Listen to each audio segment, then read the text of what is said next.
Amazonie, l'omniprésence de l'eau fait parfois oublier que le fleuve monte et baisse, comme une gigantesque marée. Depuis plusieurs mois déjà, l'eau libère les étendues de terre qu'elle avait inondées.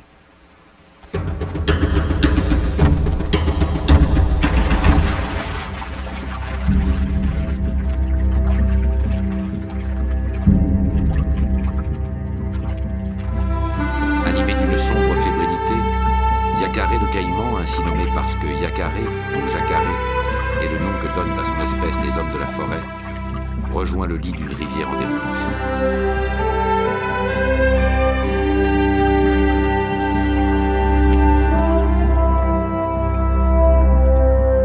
Le nez, les yeux, les oreilles du caïman, proie imminent, dépassent toujours le niveau de l'eau, que l'animal se laisse flotter comme un tronc d'arbre, qu'il tienne son corps comme suspendu dans l'eau, en position presque verticale.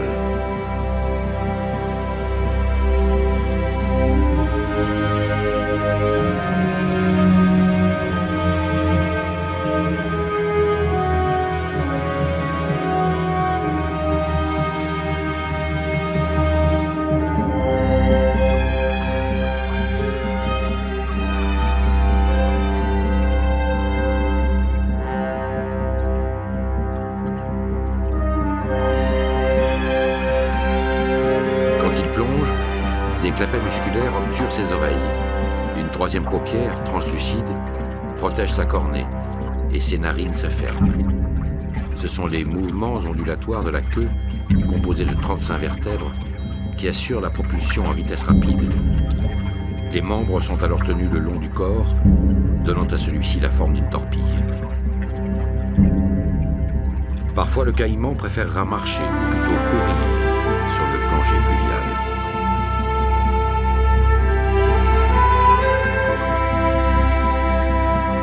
Soudain, à mi-parcours, Yacaré interrompt sa course. La peur le fiche sur place. Un tueur noir passe devant lui. C'est le plus grand, le plus lourd serpent du monde. Le légendaire anaconda.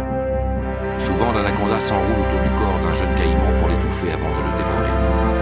Il appartient à la famille des boas et peut mesurer plus de 9 mètres. Les hommes ont fait de lui, dans les légendes, le plus noir démon du fleuve.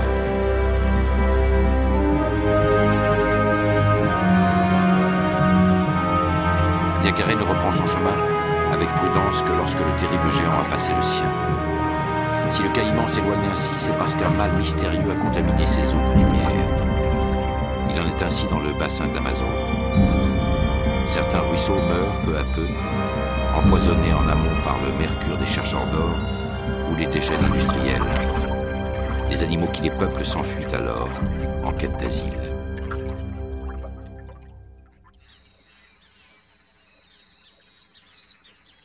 Dans la plaine du Pantanal encore inondée, un piouva en fleurs fait jaillir sur l'horizon une grande explosion rose.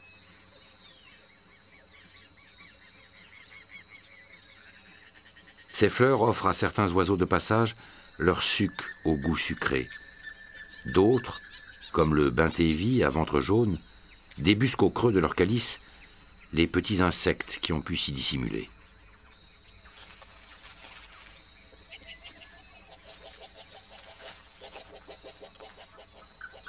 Les fleurs de ce piouva nourrissent aussi un singe hurleur. Il s'agit d'une femelle reconnaissable à son pelage, d'un brun doré, alors que le mâle arbore un poil noir. Mia, le singe hurleur, dévore les fleurs à belles dents, car ses besoins caloriques sont accrus par la maternité.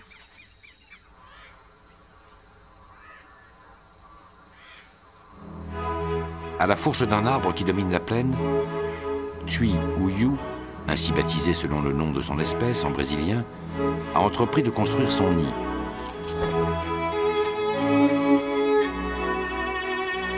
Tui ou Yu est un mâle à un jabiru, grand oiseau de la famille des cigognes.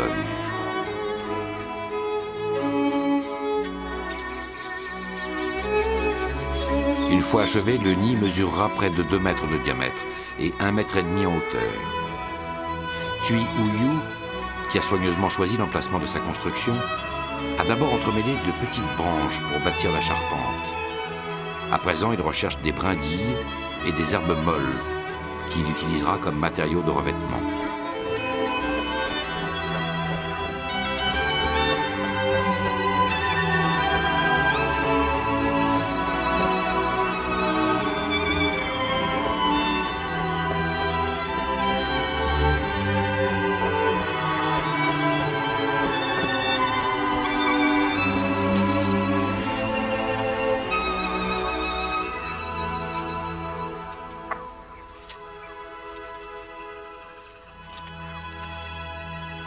Les éléments collectés seront soigneusement et patiemment tissés jusqu'à former plusieurs couches d'une tapisserie de plus en plus serrée.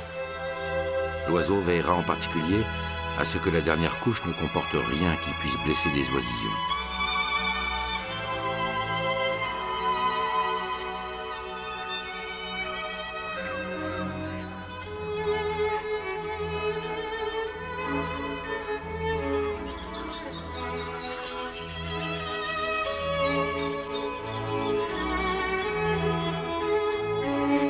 Bâtisseur méticuleux, le jabiru attache une grande importance à la qualité de son travail. En effet, la beauté de son nid pourra l'aider à séduire une femelle. S'il veut trouver une compagne, il ne suffira pas de se rengorger, de caqueter, de bouger ses ailes, de courber le cou ou d'exhiber la force de son bec. Il lui faudra aussi prouver ses compétences d'architecte.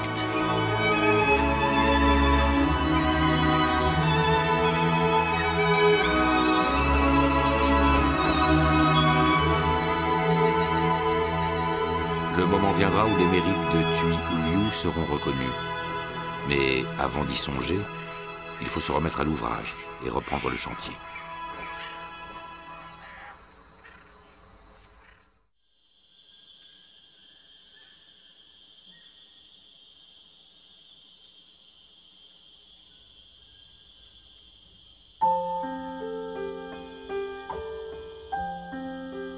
En haut de leur pays de brume, une mère et sa fille, pour la première fois, découvrent ensemble le matin pâle et humide.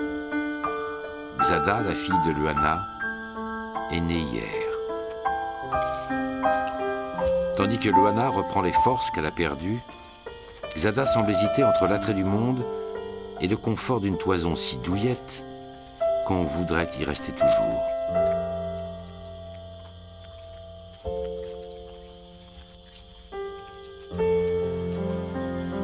Soudain, une sensation nouvelle détourne Xada de son dilemme. Comme un manque, un pincement au creux du ventre. Il faudra bien s'y habituer. Cela s'appelle la faim.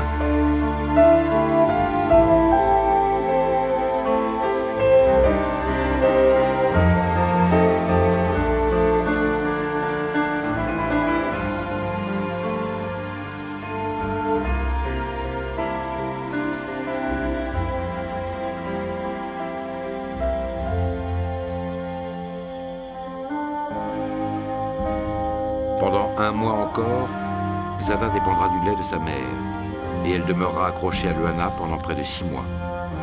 Elles se déplaceront ainsi dans les arbres, greffées l'une à l'autre, comme un seul être.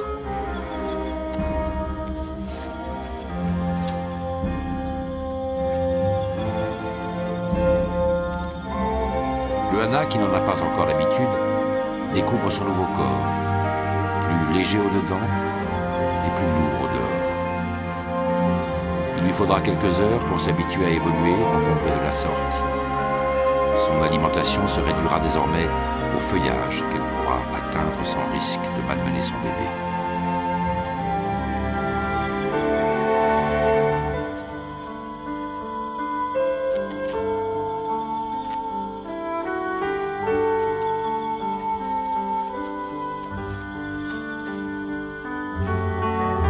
De branche en branche, ses déplacements seront plus gauches que jamais, mais aussi plus doux et plus prudents. Luana est à la fois la mère et le berceau, l'amour et le confort.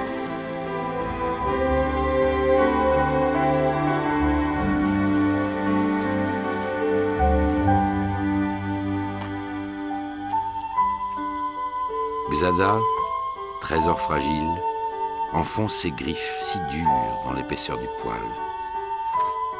Aujourd'hui, la vie commence vraiment.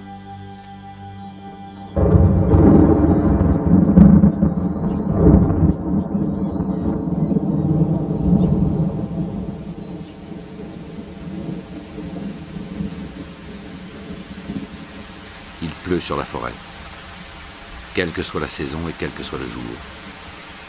Bientôt, les eaux baisseront davantage, mais cela ne dissuadera pas la pluie de tomber et de tomber encore, quoique en moins grande quantité.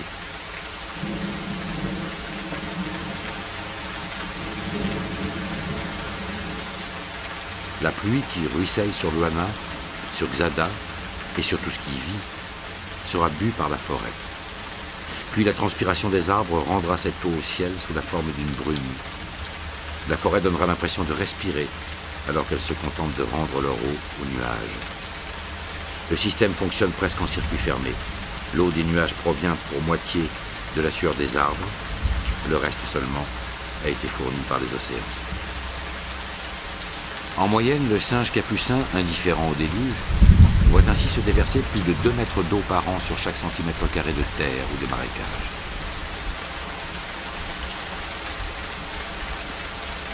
De l'eau, de la chaleur, de la lumière.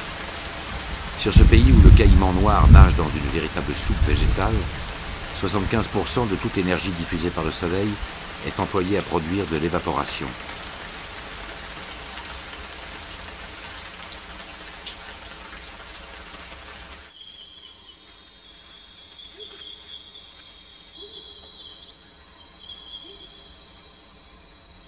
Dans la quiétude d'un jour nouveau, un insecte vaque à ses occupations.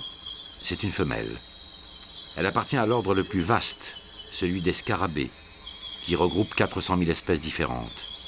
Des antennes au bout desquelles sont disposés, en forme de lamelles, les organes de l'odorat, à la queue. Elle mesure plus de 10 cm.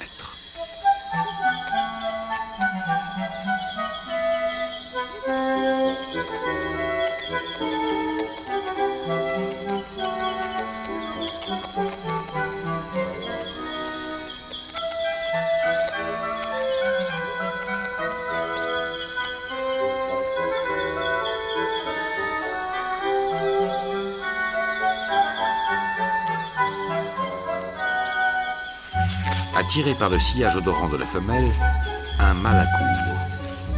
Les 2 insectes sont des scarabées rhinocéros, mais seul le mâle possède les protubérances qui donnent son nom à l'espèce. Sa force est considérable. Il peut soulever 850 fois son propre poids.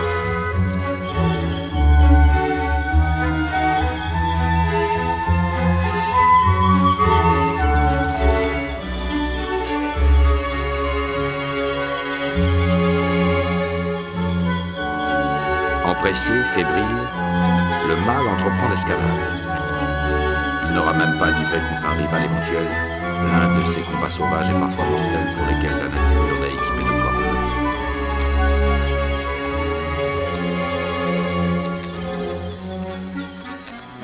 La femelle lui est ici offerte, bien que pour la forme, elle tienne à être désirée et méritée.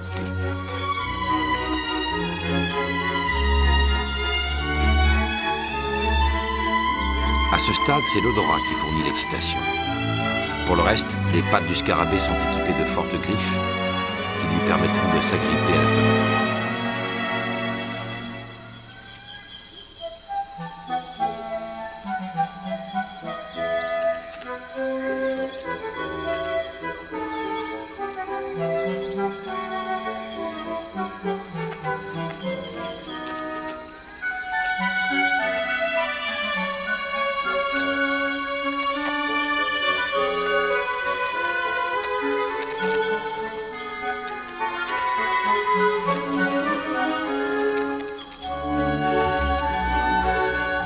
Satisfaite, la femelle s'éloigne, laissant sur place le mâle, encore en appétit et tout déconcerté.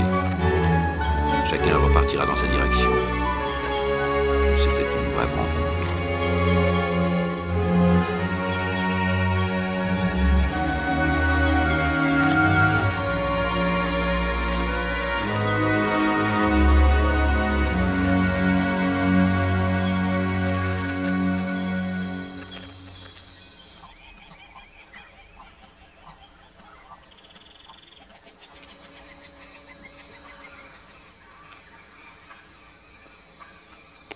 Dans le tronc d'un arbre mort, un pic à poitrine tachetée a entrepris de construire son nid.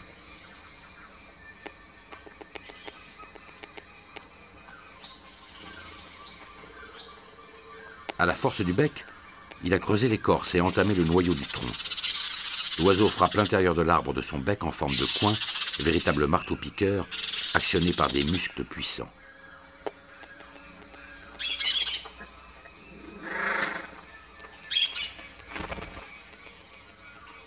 Un autre oiseau vient bientôt prendre la relève.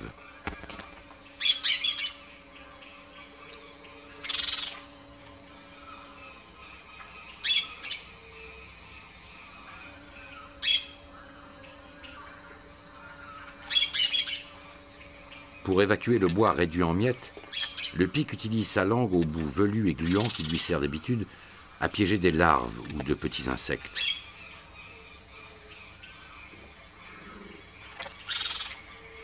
La forêt recycle sans cesse sa propre matière. Les copeaux de bois, rejetés sur le sol, s'y décomposeront très vite, sous l'action conjuguée de l'humidité, des champignons et des insectes. Ils fertiliseront la terre et l'énergie ainsi obtenue sera aussitôt mise à contribution pour un nouveau cycle végétal.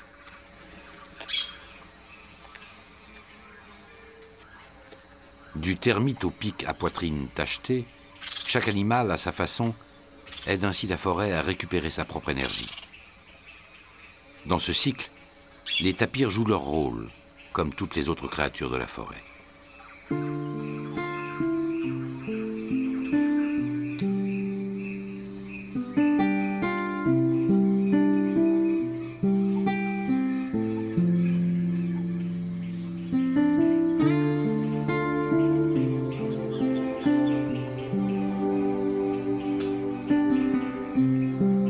Witchimi, le bébé de Danta, restera avec sa mère jusqu'à ce que sa croissance soit achevée, au bout d'environ 7 mois. Peu à peu, les taches de sa robe s'effaceront. Pour l'instant, elles servent encore à casser la forme de sa silhouette, à la dissoudre parmi les taches et les ombres végétales. Strié de blanc, il est plus malaisé de le repérer dans l'enchevêtrement des herbes et des branches. Quand 6 mois auront passé, rendant l'animal moins vulnérable, son pelage deviendra brun foncé, comme celui des adultes.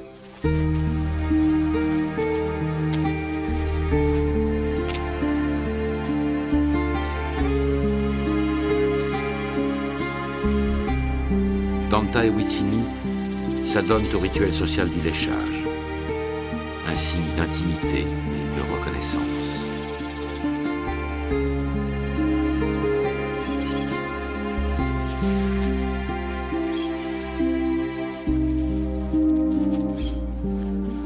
La faim agite Witchimi. Le jeune tapir connaît déjà le goût des feuillages et des bourgeons tendres, mais son mets préféré reste le lait de sa mère.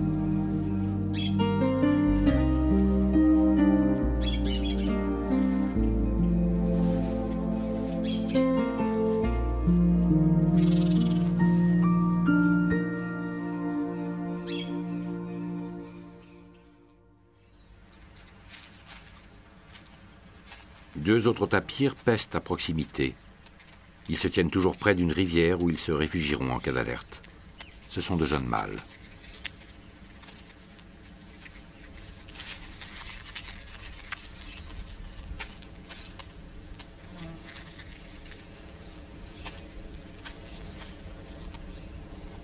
Moins timide qu'il ne l'était la guerre, Witchimi se risque à s'éloigner de sa mère, le temps d'aller observer les jeunes adultes. L'un d'eux identifie le bébé à son odeur et l'accepte près de lui.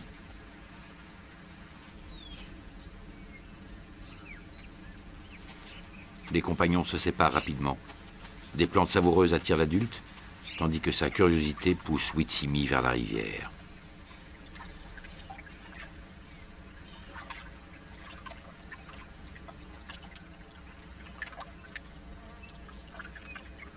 Dans l'eau, Witchimi retrouve son cousin Xiao.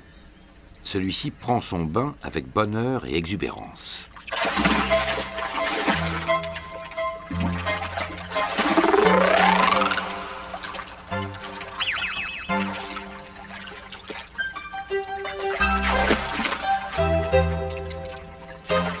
Pour les tapirs, l'eau est un élément vital.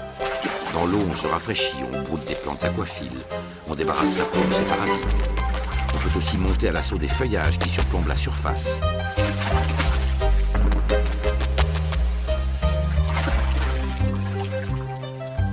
Et manger de cette manière finit par devenir un jeu.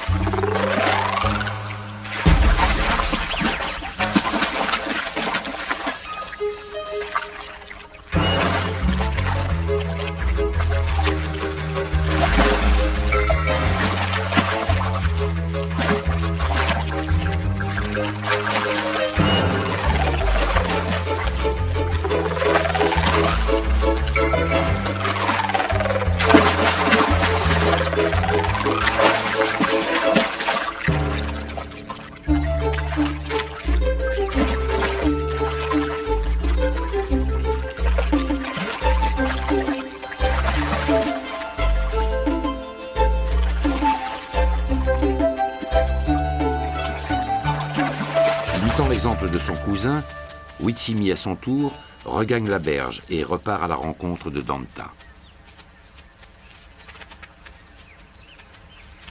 La mère et l'enfant se retrouvent, toujours par l'odeur.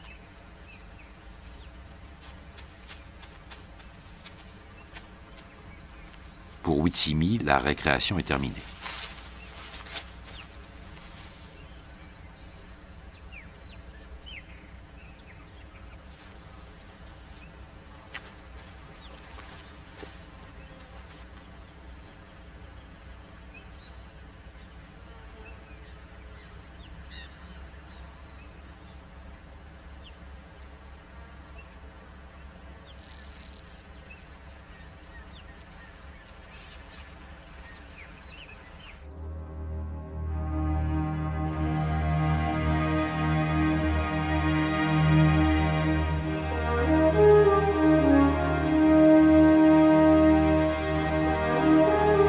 Malgré la violence des pluies quotidiennes, le fleuve, peu à peu, continue de baisser. Par endroits, certains de ses affluents, aux eaux claires, comme le Tapajós, libèrent devant la paroi des arbres des plages de sable bleu.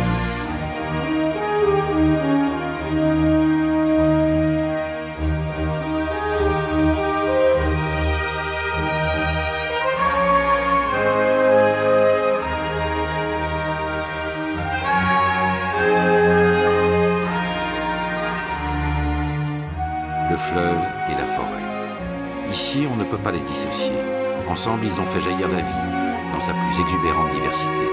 700 000 espèces d'insectes, 250 000 variétés de plantes et 42 000 vertébrés.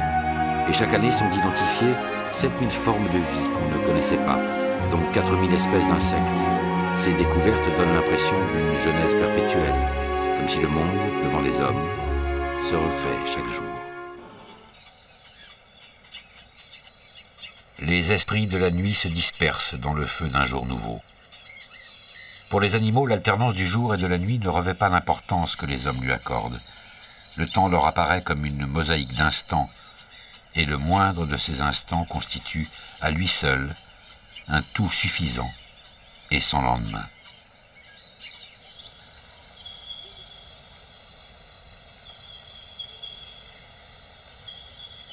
Le micromonde des insectes s'éveille. Dans le matin vierge, une chenille aventureuse part à la conquête des jungles miniatures.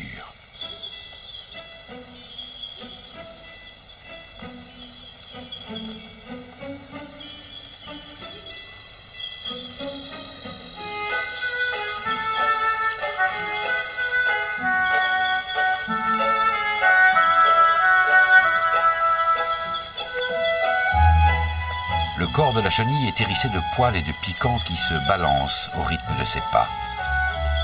La splendeur de l'accoutrement avertit les oiseaux. Quel insectivore se risquerait à avaler pareil hérisson? Qui pourrait souhaiter enfiler dans son gosier ses pointes, ses aiguilles, ses grappins? Pour survivre, certains insectes choisissent la discrétion. Certaines chenilles, elles, se donnent en spectacle.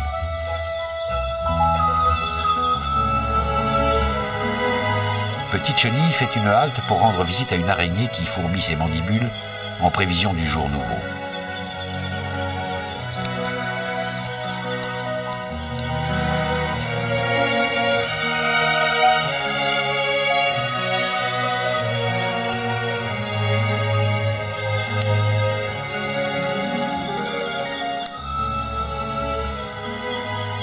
Puis l'araignée nettoie ses pattes en les passant devant sa bouche.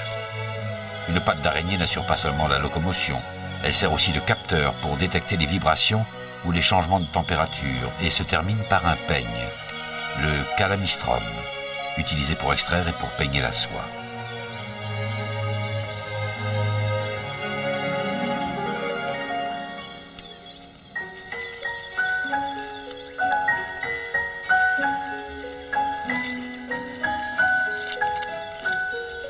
Petite chenille poursuit sa promenade et croise bientôt un étrange chiffonnier. L'insecte se charge de tout ce qu'il trouve, ce qui se mange, ce qui fournit de la moisissure, ce qui permet de tapisser un nid.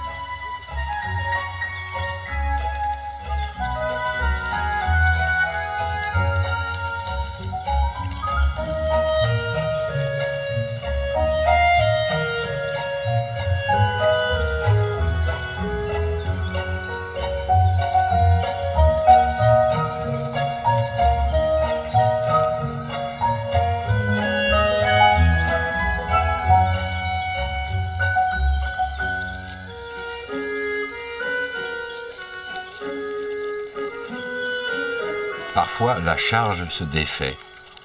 Il faut alors se contorsionner pour la remettre en place.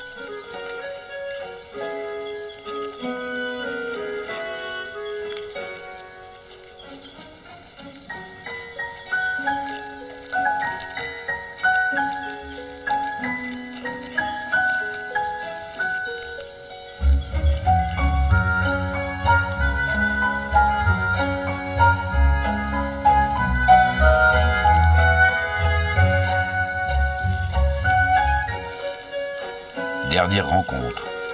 Les couleurs de la petite chenille font étinceler les élytres d'un scarabée, comme un feu d'artifice qui s'éteint.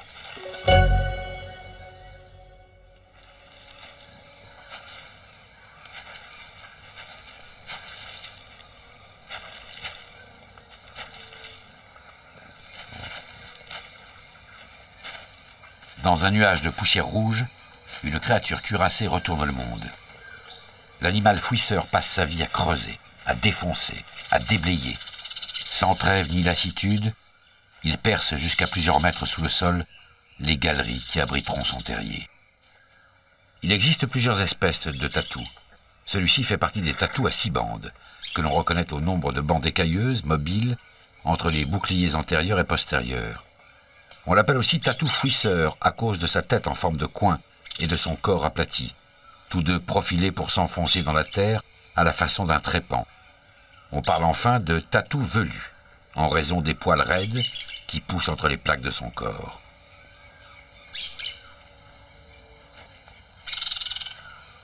Pour le tatou, c'était l'heure du repos. Il est temps à présent de reprendre le chantier.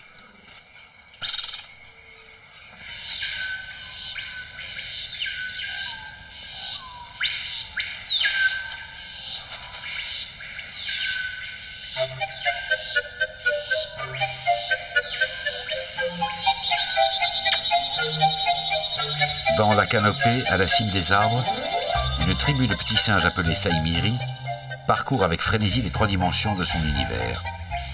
Désordonnée et ludique, une petite patrouille de reconnaissance territoriale part en mission.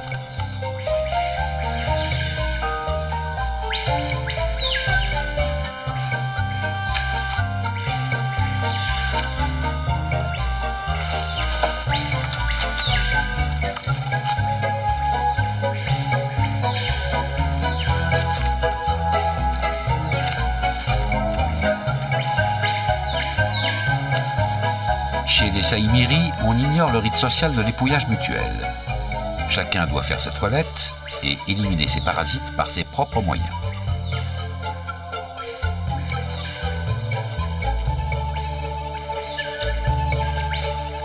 La queue des Saïmiri se termine par une touffe de poils qui a parfois fait baptiser l'animal singe écureuil. Les Saïmiri évoluent en bande à 40 mètres du sol et les branches supérieures des arbres leur servent de trapèze.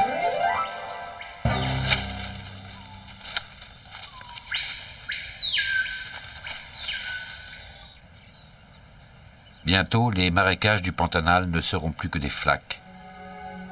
Mais l'eau est encore là pour quelques semaines encore, même si son territoire se réduit peu à peu.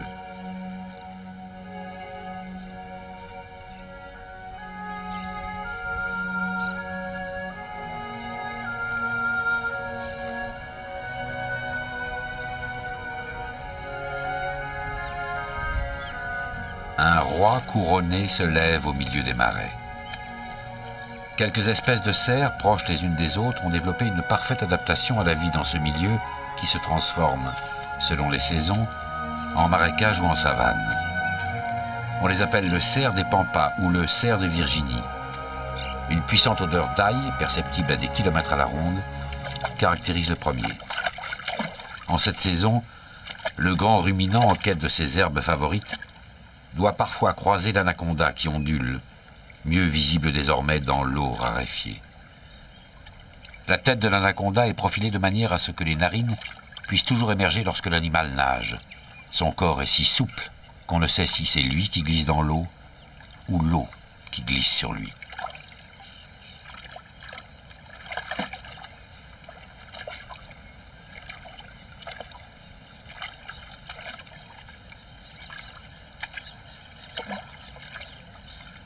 L'anaconda, le plus grand serpent du monde, fait partie de la même famille que le boa. Il aime à se laisser pendre à des branches pour capter la chaleur du soleil, mais passe l'essentiel de son temps dans l'eau où il capture et étouffe entre ses anneaux des batraciens, des poissons et même des caïmans.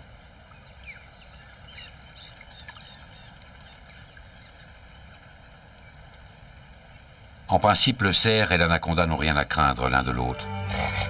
La taille du cerf dépasse largement ses capacités digestives.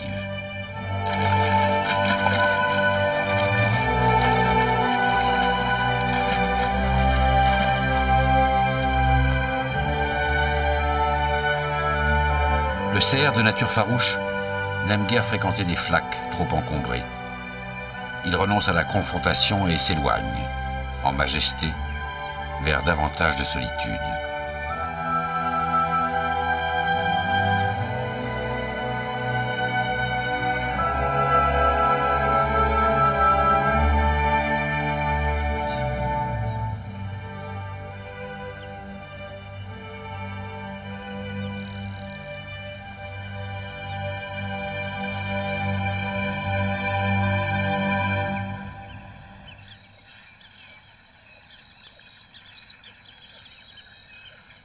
Dans le grand nid que Joao, leur père, a bâti dans un arbre du Pantanal, les 3 jeunes Jabirus ont prospéré.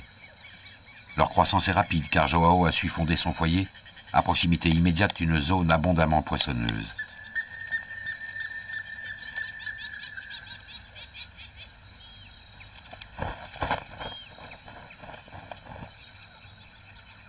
Tandis que sa compagne s'élance au-dessus de la plaine, Joao demeure debout sur sa plateforme pour veiller sur sa progéniture. Face à des rivaux qui voudraient envahir le nid, son sac à air, à la hauteur du cou, lui offre l'avantage de paraître plus redoutable qu'il ne l'est en réalité. Et c'est l'esprit serein qu'il se livre à sa toilette.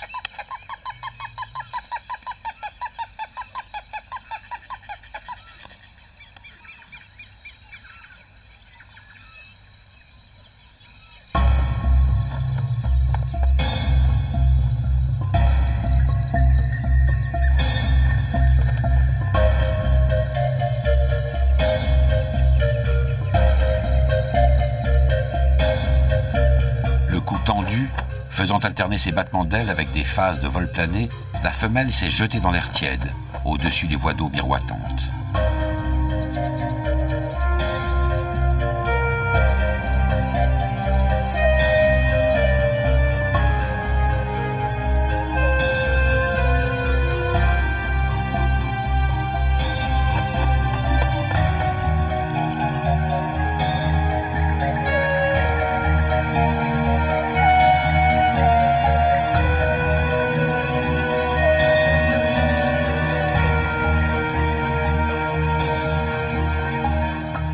Une fois repéré le scintillement prometteur de quelques mares fertiles, elle s'y arrête et commence à pêcher, la tête penchée vers le sol pour y détecter tout ce qui bouge.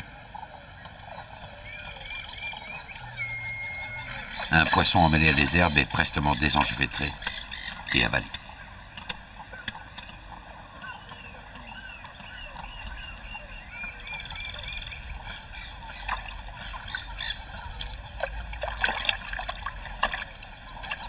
Un petit serpent sera ensuite, contre son gré, le héros de la pêche.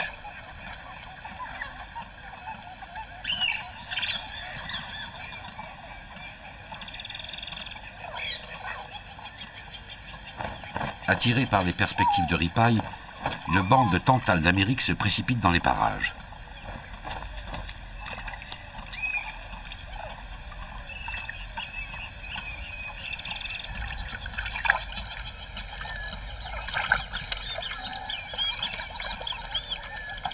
Un couple de caracaras, grands amateurs de poissons et de batraciens, surveille la scène.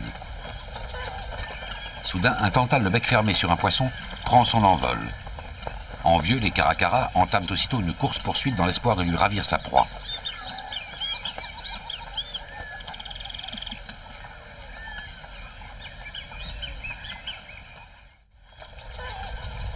La femelle Jabiru continue de s'approvisionner. Un poisson de grande taille s'est jeté sur son bec.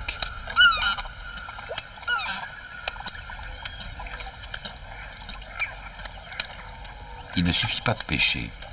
Encore faut-il parvenir à avaler sa proie comme il convient, la tête en premier, afin que ses écailles ne raclent pas l'œsophage. L'affaire est moins aisée qu'il n'y paraît.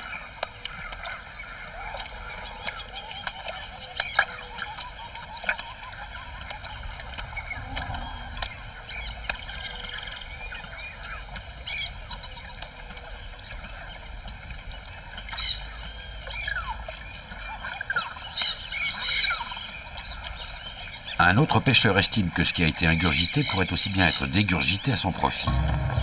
Il se précipite vers elle et la prend en chasse.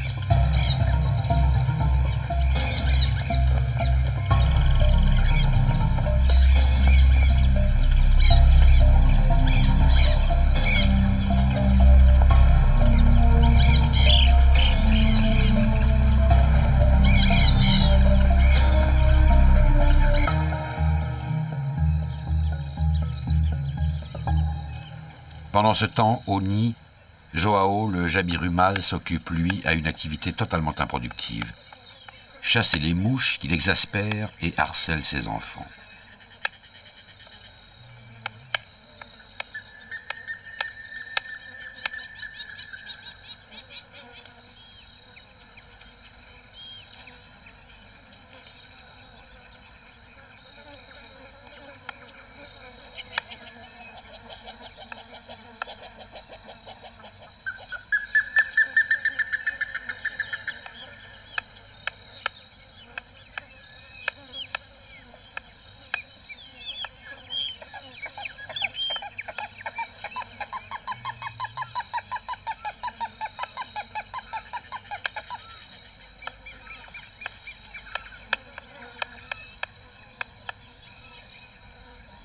Au-dessus d'eux, perchés dans le même arbre, la famille des ibis subit aussi les mêmes désagréments.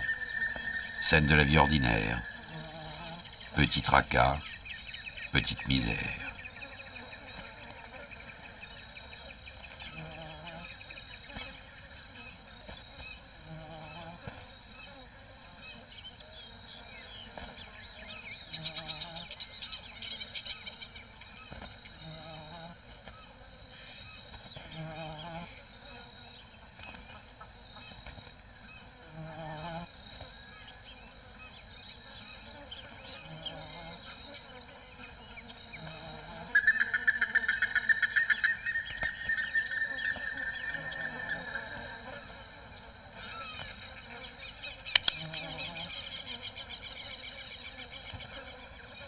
Au terme d'un long et dérisoire combat, l'insupportable ennemi sera découragé et provisoirement neutralisé.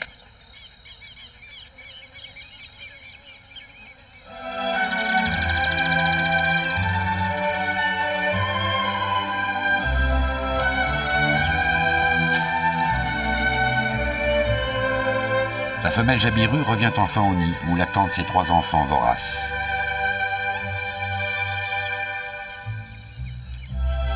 Poissons, grenouilles et petits serpents seront dûment régurgités et aussitôt ingérés par les jeunes oiseaux. La mère ne gardera dans son gosier que ce qui suffit à sa propre alimentation.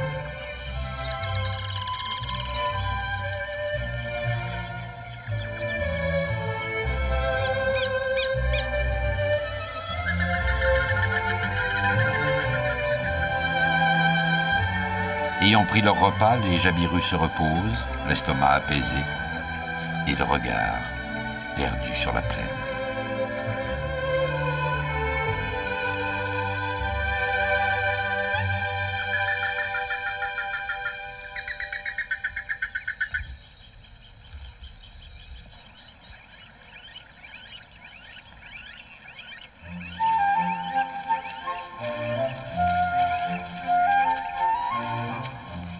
Le tatou le plus commun de la forêt est le tatou à 9 bandes.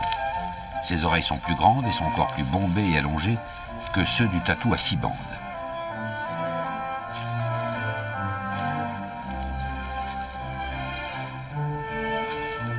Sa tête se prolonge d'un museau plus effilé, idéal pour fendre, à la manière d'une étrave, les herbes hautes des clairières.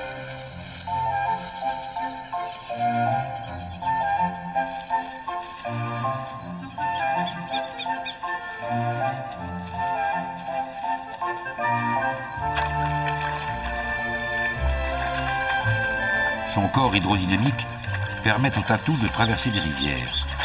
Sa nage est dépourvue de grâce, mais pas de rapidité.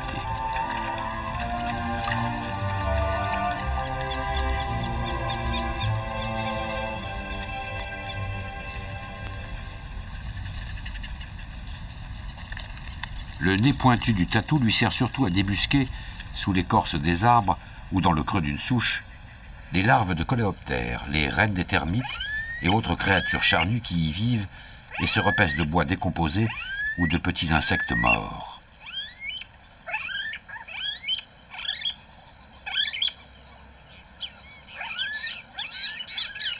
Les ancêtres du tatou portaient une carapace de 3 mètres de haut. Les premiers Indiens d'Amérique du Sud, dit-on, s'en firent des abris.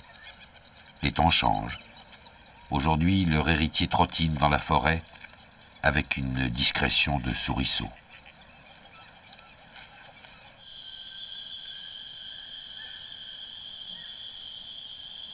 La plupart des grands singes de la forêt amazonienne appartiennent à la famille des cébidés. Il en est ainsi des sapajous, des sakis, des hurleurs, des singes araignées, des singes laineux, des wakaris. Tous occupent les strates supérieures des arbres, c'est-à-dire la canopée.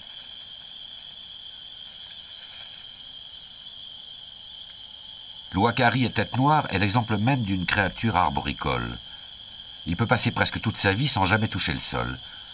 Il apprécie particulièrement les forêts inondables et celles qui se situent au bord des grands fleuves.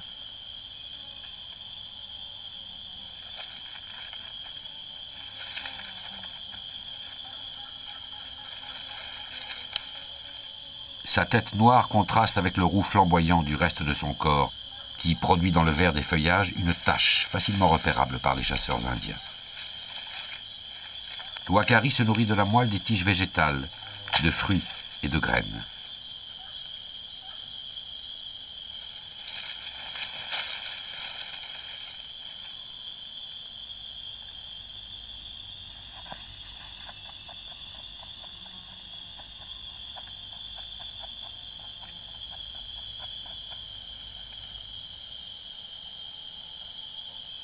L'animal se distingue des autres grands singes arboricoles par une queue très courte qui mesure à peine le tiers de la longueur totale du corps. Elle n'est que faiblement préhensile et constitue par ailleurs un piètre balancier.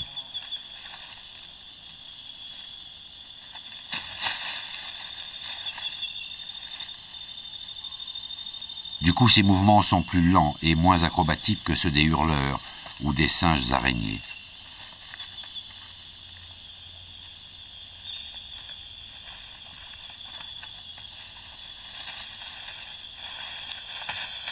Le wakari est également désavantagé par une moindre dextérité.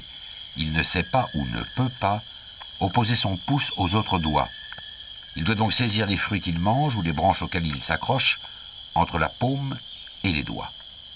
De lui, on ne sait presque rien d'autre. À la fois rare et méconnu, le wakari n'a encore confié ses secrets qu'à la cime des arbres.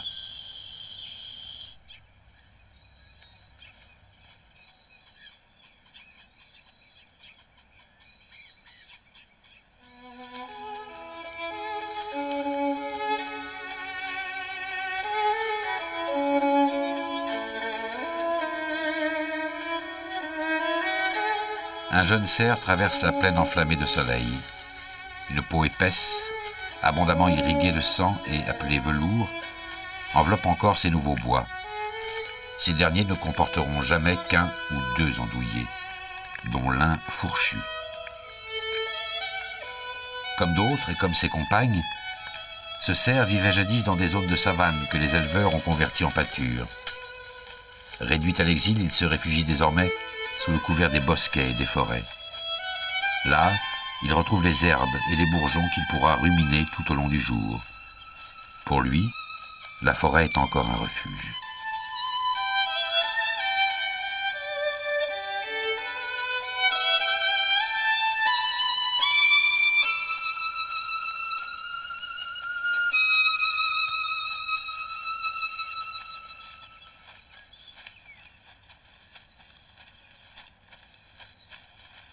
Le sol est balisé de marques odorantes. Le mâle les a produites grâce à des glandes situées au-dessus du sabot. Entre ces bornes territoriales, les femelles se sentent en sécurité.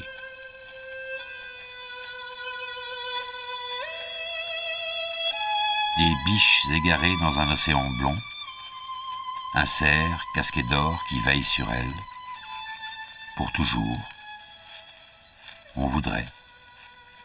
On pourrait presque y croire.